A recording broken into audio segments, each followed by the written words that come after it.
Dear friends, Delhi की एक ऐसी घटना सामने आई है जिसने एक बार फिर से इंसानियत को शर्मसार कर दिया है। ये घटना है साक्षी हत्याकांड की।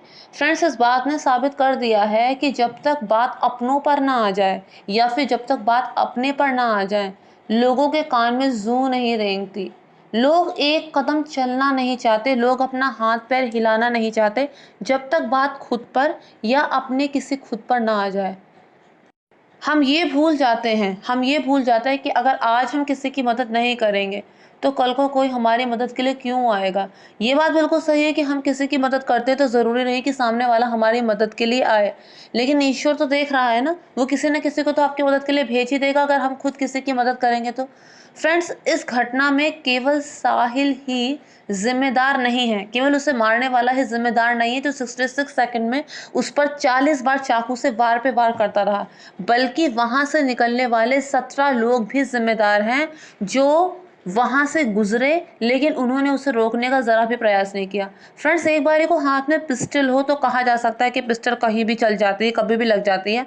हाथ में चाकू है लेकिन फिर भी किसी ने हिम्मत नहीं दिखाई उसको रोकने की। यहाँ तक कि जैसा कि आप इस चित्र में भी देख रहे हैं, रास्ते में पत्थरों का ढेर है, छोटे बड़े सब तरह के पत्थर हैं।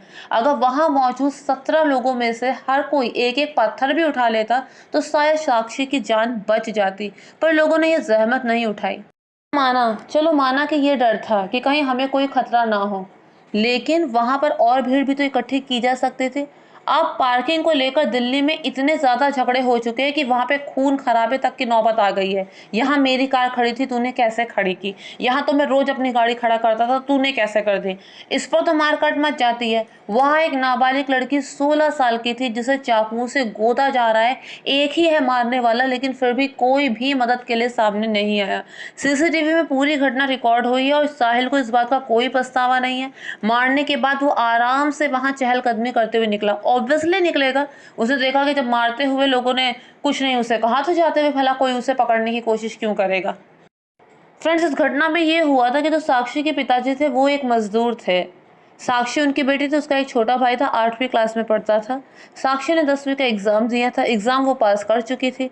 उसकी फ्रेंड नीतू, जो उसकी बहुत पुरानी दोस्त थी, उसकी शादी कुछ समय पहले हो गई थी, काफी पहले हो गई थी। उसका एक बच्चा था जिसका जन्मदिन था। नीतू के पति को किसी मामले में जेल हो गई थी, वो जेल में था, तो उसे सहारा देने के लिए साक्षी उसके घर में 10 दिनों से रह रही थी। साक्षी के घर और उसके घर में कोई बहुत ज्यादा दूरी नहीं थी, मुश्किल से 200 मीटर की दूरी थी। वो दिन में दो तीन दफा अपने घर भी आती थी, कुछ सामान की जरूरत हो या फिर किसी चीज की जरूरत हो। शाम को बर्थडे मनाया जाना था तो इस वजह से वो घर पर आई थी अपने, और उसके बाद वो घर से लौट रही थी। साहिल कई दिनों से उसे वॉच कर रहा था, उसका रूटीन वो जान गया था। इसलिए जब वो अपने घर से निकल के थोड़ी दूर पर पहुंची, तभी उसने उसको निशाना बनाया। पहले दोनों में बातचीत हुई, फिर उसके बाद झगड़ा हुआ। हाथ में खंजर लेके वो पहले से ही वेट कर रहा था, लेकिन पहले बातचीत हुई, फिर झगड़ा हुआ, और उसके बाद उसने ताबड़तोड़ उसे मारना शुरू कर दिया। वो कई बार दीवार के सहारे अपने आप को बचाने की कोशिश करती, लेकिन अचानक से कोई खंजर लेके वार पे वार करता रहेगा, वो भी उस उम्र में 4 साल बड़ा, तो फिर वो कहाँ तक अपने आप को बचा पाती। वहां से 17 लोग गुजरे। पहले एक लड़के ने रोकने का प्रयास किया, लेकिन जब उसने उल्टा घुमा के उसे चाकू दिखाया तब उसने कुछ नहीं कहा, वो वहां से निकल दिया। उसके बाद तो सब वहां से निकलते चले गए। अब बात ये आती है कि साहिल ने आखिर साक्षी को इस बुरी तरह से मारा क्यों, क्या वजह थी। बात ये थी कि जो साहिल था वो एसी रिपेयर करने का काम करता था, वो इसके अलावा फ्रिज आदि रिपेयर करने का भी काम करता था। उसकी कहीं पे मुलाकात साक्षी से हुई, नंबर एक्सचेंज हुए, इस तरह से दोनों की बातचीत आगे बढ़ी। साहिल जो था वो हाथ में बकायदा कलावा पहनता था। साक्षी ये बात नहीं जानती थी कि वो मुसलमान है। वो गले में रुद्राक्ष पहनता था। साक्षी ये बात बिल्कुल नहीं जानते थे। उसने भी झूठ ही बोला था कि वो हिंदू है। जब साक्षी को ये पता चला कि वो मुस्लिम है तो साक्षी ने उससे बातचीत बंद कर दी, जो उसे बिल्कुल भी गंवारा नहीं था। इस मामले में उनकी पहले भी लड़ाई झगड़ा हो चुका था, और जब साक्षी उसकी बात मान ही नहीं रही थी तब उसने आओ देखा न ताओ इस घटना को अंजाम दिया। अफसरों का कहना है कि अगर वहां पे लोग सहायता करते तो साक्षी की जान बचाई जा सकती थी। अगर वहां के लोग थोड़ी भी हिम्मत दिखाते तो वो मरने से बच सकते थे, लेकिन ऐसा हुआ नहीं है। जब ये पूरी घटना हो गई तो उसके बाद वो तो उसे एक बार मार के चला गया, उसके बाद उसके दिमाग में ये आया कहीं वो जिंदा तो नहीं है। तो दोबारा भी उसके पीछे गया, बड़ा सा पत्थर उठा के कभी उसके सीने में कभी उसके मुंह पे वो मारता चला गया। पूरी तरह से उसने अपनी तसल्ली कर दी कि वो मर गई है। उसके बाद साक्षी को मारकर वो वह वहाँ से चला गया। उसे पता था कहीं ना कहीं उसका नाम ज़रूर सामने आएगा, तो इसलिए वो बुलंदशहर भाग गया। वहाँ उसके कुछ रिश्तेदार थे, वहाँ उसने बताया नहीं था कि वो इस तरह की कोई घटना को अंजाम देकर आया है। उसके बाद फिर किसी ने पुलिस को इन्फॉर्म किया, पूछताछ शुरू हुई, उसको अस्पताल ले जाया गया, मृत घोषित कर दिया गया। उसके बाद साहिल की गिरफ्तारी भी हुई।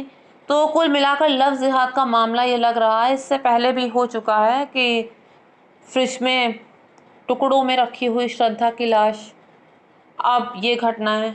ये घटना भले अभी हुई हो, उसने बातचीत बंद कर दी इसलिए अभी हुई, लेकिन अगर वो बातचीत बंद ना भी करती ना तो भी आगे चलकर ये घटना ज़रूर होती। लेकिन फिर भी ना तो लड़कियां ही बाज आ रही हैं, किसी पर भी भरोसा कर लेती हैं, और ना ही लड़के ही बाज आ रहे हैं। केवल पुलिस तो नहीं सब कुछ संभाल सकती, हर घर में तैनात नहीं हो सकती, हर गली में पुलिस चौकी नहीं हो सकती। कुछ जिम्मेदारी तो लोगों की भी बनती है, और उसी गैर जिम्मेदारी का ये नतीजा है। इसीलिए ये सब घटनाएं हो रही, इसलिए ये सब बढ़ावा मिल रहा है। अगर लोग एकजुट हो जाएं तो इन घटनाओं को काफ़ी हद तक रोका जा सकता है। तो फ्रेंड्स, मुझे उम्मीद है आपको मेरा वीडियो पसंद आया होगा। आप लोगों के जो भी सजेशन है प्लीज़ कमेंट बॉक्स में लिखकर बताएं। इसके अलावा मेरी आपसे रिक्वेस्ट है कि प्लीज़ मेरे चैनल को सब्सक्राइब, वीडियो को लाइक और शेयर कीजिए। Thank you friends, thank you so much.